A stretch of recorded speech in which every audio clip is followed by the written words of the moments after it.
No one was aware of Axl Rose's whereabouts for years after he vanished.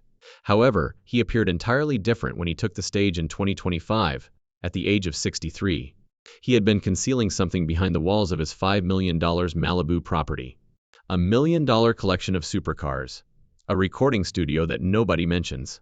A history so sinister that it took years for therapists to discover. The man who once dominated rock and roll now lives in a world that most fans will never witness. From threatening suicide on a wedding night to passing out on stage in Buenos Aires. Rose. William Bruce Jr. was born at a tiny hospital in Lafayette, Indiana, on February 6, 1962. Sharon Lintner, his mother, was only 16. At the age of 20, his father, William Rose Sr., was already well known in the community as a flamboyant and disturbed local criminal. When Sharon gave birth, she was still a high school student, and the pregnancy wasn't planned. In 1964, just 2 years later, William Sr. disappeared entirely. No explanation, no warning. He disappeared one day, and Sharon never mentioned his name again. Growing up as a toddler, Axl was unaware of his existence. Sharon got married again soon after. Stephen Bailey, her new husband, was a devout Pentecostal pastor. He became William Bruce Bailey Jr. after adopting Axl. Axl thought Stephen was his biological father for the next 15 years. The truth, however, was hidden in a drawer. Axl discovered insurance documents with a different last name in the house when he turned 17. One he had never seen before. He had never laid eyes on Rose before. The revelation came as a shock. His father wasn't the man he had named Dad. His biological father had abandoned him, misled him, and forgotten about him. Something inside of him was broken by that moment, and it never fully recovered. Later on, he would claim that it marked the start of a lifetime of distrust. However, the harm had already begun. Axl was abducted by his biological father when he was just 2 years old.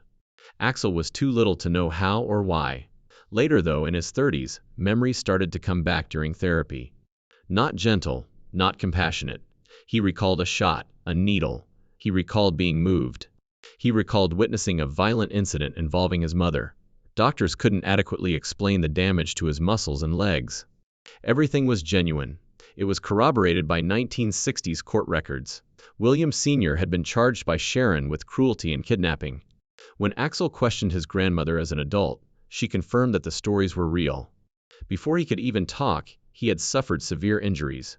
He was reared by his stepfather, Stephen Bailey, who was a man of God, but his home was a jail. Bailey took control of the household, with belts and regulations, beginning in 1964. When Axl was only 2 years old, 3 to 8 times a week, they attended church. Hours were spent studying the Bible under duress at home. Axl was whipped if he raised a question. He was whipped if he glanced at the incorrect thing. TVs appeared and disappeared. They were permitted for a few weeks. In other weeks, Bailey declared them to be demonic and destroyed them. Music was prohibited. Women were bad. Outside the church, everything was bad. Bailey preached decency and love. Yet in private, he was ruthless. He assaulted the kids. Axl's sister was molested by him. She was once imprisoned in a dog cage by him. It didn't feel like home in the house. It had the feel of combat. Axl distanced himself from his own nature at an early age in order to survive. He learned how to remain little, how to say the correct things, and how to blend in. But he began to separate inside. His perceptions of women, safety, and trust were distorted by the abuse. It infuriated him. It baffled him. He had too much inside of him to remain motionless by the time he was old enough to sing. He joined the church choir when he was 5 years old. His voice was lovely. People applauded as if nothing was wrong when he and his siblings played as the Bailey Trio. But there were truths hidden behind the songs. Later, Axl would claim that the church was rife with child abusers and hypocrites. They forced him to starve for days when he questioned sermons. While teaching Sunday school, he was assaulted. He was chastised for thinking and commended for his voice. He once claimed that the reason he was smacked the first time was because he was staring at a woman. He remembered that moment. It remained with him indefinitely. Everything came to a head when he was 14 years old in 1976. According to the insurance documents, William Rose Sr. had deserted him, and Stephen Bailey was not his biological father. He became uncontrollable. In a fit of wrath, he destroyed the family's furniture. He let out a yell. He caused damage. His mom called for assistance. They prescribed lithium and placed him in a mental health facility. Physicians referred to it as manic conduct. Axl didn't think they were real. All he said was that he felt things more than others. However, it was the first time he was given a label by the system. It wouldn't be the last either. He formed the band Axl when he was 15. In Lafayette's dirtiest dive bars, they performed covers of Aerosmith and Nazareth. Playing among inebriated grown-ups, he was still a teenager. The performances were violent, noisy, and untidy. There was a fight one night in 1978. Axl hurled bottles of beer at hecklers. The police arrived. For public intoxication, he was taken into custody. Although it wasn't the last arrest, it was the first. Axl would be arrested more than 20 times in Lafayette between 1977 and 1982. The charges mounted: fighting, drunkenness, and unruly behavior. He almost got kicked out of high school for it. He didn't care though. He was able to let everything out through the music. He nearly died in 1979 due to an incident. After a party, a family friend falsely accused him of rape. The evidence was insufficient. The harm was done, but the accusations were withdrawn. Axl whirled around. He overdosed and attempted suicide. He then claimed that was the point at which he nearly failed. Doug Goldstein, the former manager, attested to its occurrence. Axl stopped going out of his room after that. He ceased speaking. He thought of making a permanent escape. He left Jefferson High School that same year. Despite the fact that his placement exam scores had been in the top 3%, he began saving money by stocking shelves at a grocery shop. He had a single plan: leave Lafayette. His first committed relationship was with 15-year-old Gina Saylor, whom he met during this period. She first introduced him to LSD and then marijuana. The duration of his first acid trip was a full week. He became shaken, confused, and paranoid as a result. Days passed while friends watched him, yet he continued to use. They had a turbulent, erratic relationship that was full of arguments and jealousy. It taught him everything he knew about control, fear, and love over the course of 6 years, from 1980 to 1986. He departed on the eve of Christmas 1980. He was 18. With just $50 Santa guitar, he hitched a ride to Los Angeles. It was initially visited by his friend Izzy Stradlin. Axl trailed behind. He slept on benches in the Skid Row. For money, he performed music on street corners. Because of his appearance, a store employee once used a butcher knife to chase him out of a 7-Eleven one evening. One night, a man tried to attack him after offering him a place to stay. Axl used a razor in retaliation. He lived, he continued. That's when he really became a musician, he subsequently claimed. When only the music remained after the world destroyed everything else.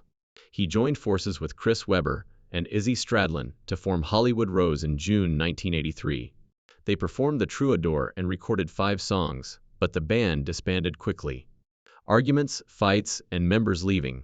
Rob Gardner resigned due to financial concerns. Hollywood Rose had vanished by 1984.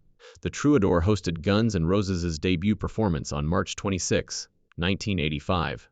The lineup was constantly shifting. After just one show, Old B was let go. After 2 months, Tracy Guns resigned. But on June 4, 1985, everything came together. Steven Adler joined Slash. They embarked on what became known as the Hell Tour. 2 days later, heading for Seattle. The Vans both broke down. They just had guitars with them as they hitched for 40 hours. They didn't attend performances. They slept on the ground. However, they continued. Guns N' Roses signed with Geffen Records on March 26, 1986, precisely 1 year after their debut performance. The transaction was valued at roughly $250,000. They received an advance of $37,000. The majority of Slash's share was spent on heroin. Nobody desired to oversee them. They were too unstable and too crazy. The A&R man who signed them, Tom Zutt, pleaded with his friend Alan Nan to take them on. This could be the end of my career, he stated. Nan, however, concurred and the band continued. They began recording Appetite for Destruction at Rumbo Recorders in January 1987. 2 weeks of non-stop effort were required. By March, the entire project was completed. The spending plan grew to $370,000. Producer Mike Klink put in 18-hour days. One line at a time, Axl recorded his voice. More than a month passed. Axl took Steven Adler's girlfriend into the studio one night during Rocket Queen to record real sex noises. Adler was enraged. The band was becoming more and more tense, but the music was indisputable. The album Appetite for Destruction was surreptitiously released on July 20, 1987. Most people didn't notice it when it landed at number 182 on the Billboard 200. However, it was burning inside. Thanks to the unexpected success of Sweet Child of Mine on MTV, it rose to the top of the charts within a year. Axl Rose's poetry for Erin Everly, Don Everly's daughter, served as the inspiration for that song. She was more than his inspiration. His entire existence revolved around her. She also seemed to soothe the ragged edges of the most erratic rock frontman for a while. She even stood next to him when the band performed in the video. However, what appeared to be love quickly turned into something else. Erin filed a lawsuit in 1994, detailing years of severe abuse, including being kicked, punched, dragged by the hair, and hit with objects. She woke up in a hospital bed one night after being beaten, with cocaine and heroin in her system. Her heart had ceased beating. She claimed that she was too afraid to come forward for 3 years. Nobody could have predicted the darker backstory of the song that catapulted them to fame. On August 20, 1988, a year after the album's release, the band performed at the Monsters of Rock Festival in Castle Donington, England. The field was filled with around 107,000 spectators. 2 young males were crushed to death in the audience during the Guns N' Roses performance. Even though Axl had pleaded with everyone to stop the slam dance and to calm down, the insanity still engulfed them. The band was initially blamed by the media. They claimed that Roses and Guns had not stopped performing. The police had to intervene, they said. It was mostly incorrect. The messier the truth. That day, there were several incidents, too many people, and insufficient control. It made no difference. Guns N' Roses became more than just a rock group after that. They were the world's most deadly band. In the United States alone, Appetite had sold more than 6 million copies by 1989. By 2008, that figure would rise to 18 million, and with 6 more, it surpassed 30 million worldwide, 2 million in Canada, and 39 million in Europe. However, the CD provoked anger even before it was put on sale. Robert Williams painted the original cover image, which featured a robot attacking a woman. According to Axl, it symbolized how the industrial system rapes and pollutes everything. Music retailers wouldn't carry it. Geffen Records was forced to abandon it and substitute Axl's tattoo of a skull cross. Moving to the inside sleeve, the band's artwork came to represent their willingness to go beyond the limits and their disregard for them. Guns N' Roses served as the Rolling Stones' opening act at the La Coliseum in October 1989. But before the first song, things went south. Vernon Reid of Living Colours delivered a lecture about racism, specifically targeting the band's contentious song, One in a Million. Axl nearly failed to appear. He had to be physically escorted out of his home by LAPD cops. The worst, however, occurred in Street, Louis later on July 2, 1991. Axl noticed a fan filming Rocket Queen as he was performing. He chucked the microphone and stormed off after jumping into the throng, attacking the man, grabbing the camera and shouting, "Thanks to the lame-ass security, I'm going home." The band came next. The audience went crazy. 50 persons were hurt. Fans flipped seats, damaged equipment, and assaulted police, causing $250,000 in damage to the facility. The Riverport riot gained notoriety. Axl's personal life was collapsing as Paradise City reached the top of the Irish charts and rose to number 5 on the Billboard charts. He acknowledged that he had overdosed 4 years prior in an interview conducted in 1990. He claimed that it occurred in 1986 before notoriety, the record, or anything else. "The stress broke me," he remarked. He picked up a bottle of pills and took a gulp. Despite his body shutting down, he recalled everything. He stated he felt himself going, but he returned back since he realized he still had work to do. That encounter gave birth to the song Coma, one of the band's longest and saddest tracks. Guns N' Roses was attempting to do something that no band had ever done before during the beginning of the 1990s.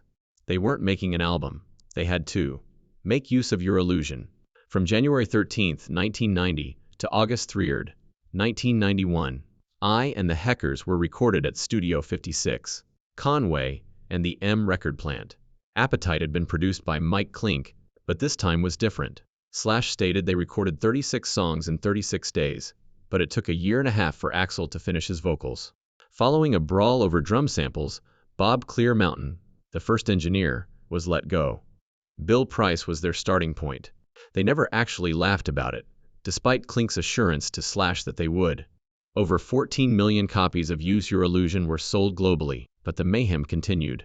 One song, Back Off, had harsh lyrics directed at an ex-girlfriend. At about the same time, Gabriella Cantor, Axel's neighbor, accused him of hitting her with a bottle of alcohol. After his arrest, he was released on $5,000 bond. Axel denied all charges in the settlement. After exposing additional abuse, Aaron Everly filed a lawsuit against him and was awarded 7 figures. Police records and court documents began to accumulate over time, each one further shattering the myth around Axl Rose. The Use Your Illusion tour made almost $60 million, but turned into a circus. James Hetfield, a member of Metallica, was set on fire by fireworks in Montreal on August 8, 1992.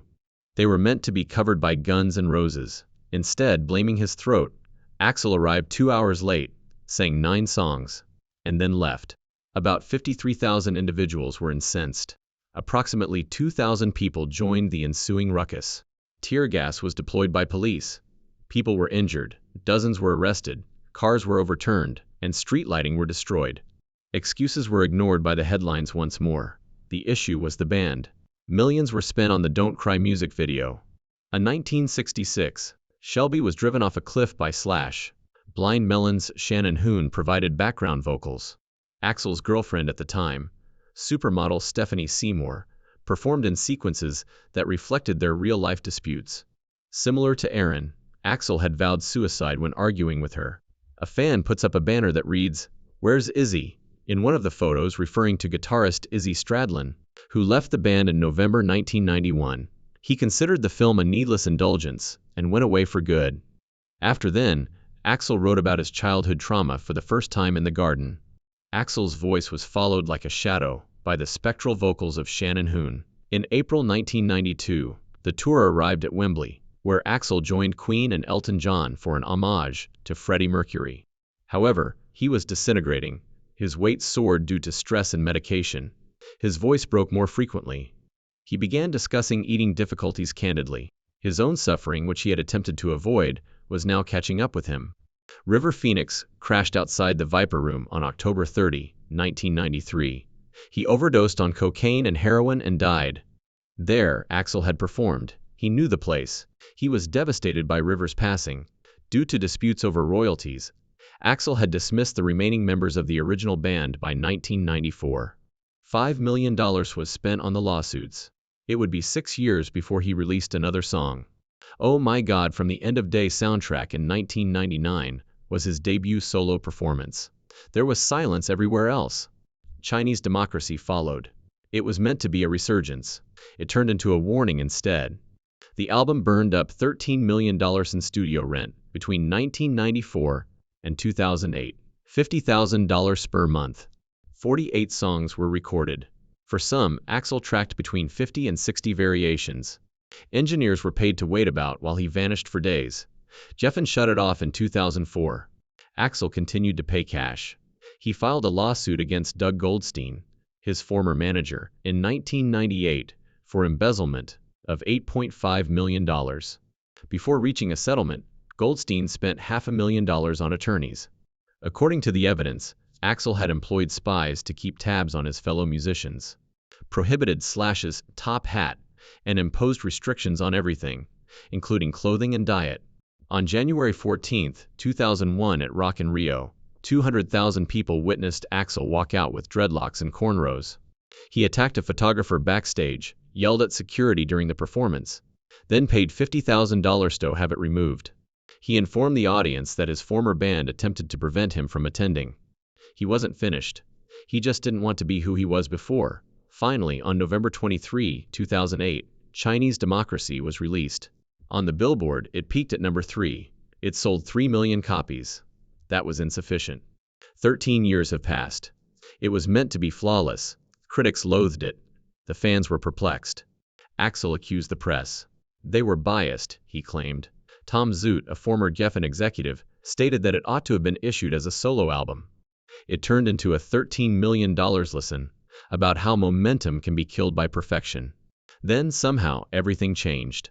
For the first time since 1993, Guns N' Roses performed at the Troubadour in Los Angeles on March 31, 2016.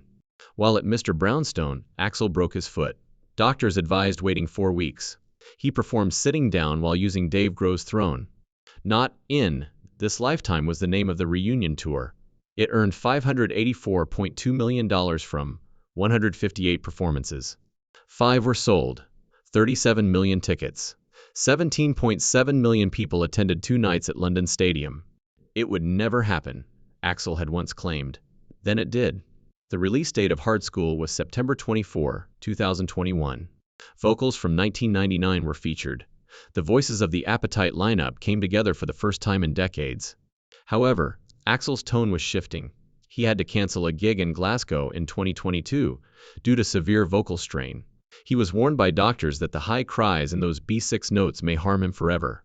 He began to sing in a lower key. He received vocal coaching. Fans took note. It wasn't unspoiled, but the magic wasn't lost either. Because What You Want and What You Get are 2 completely different things, was the title of the band's 2025 World Tour. In Chan, it began on May 1. They made their debut appearance in Saudi Arabia on May 23. However, Axl suffered a breakdown in Buenos Aires on October 17. Only drumming could be heard on his in-ear monitor. He tossed his microphone, kicked the bass drum, and left. By the 3rd song, he had returned. The audience remained.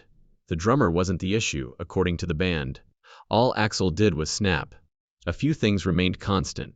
Erin Everly heard someone knock on her house early on April 27, 1990.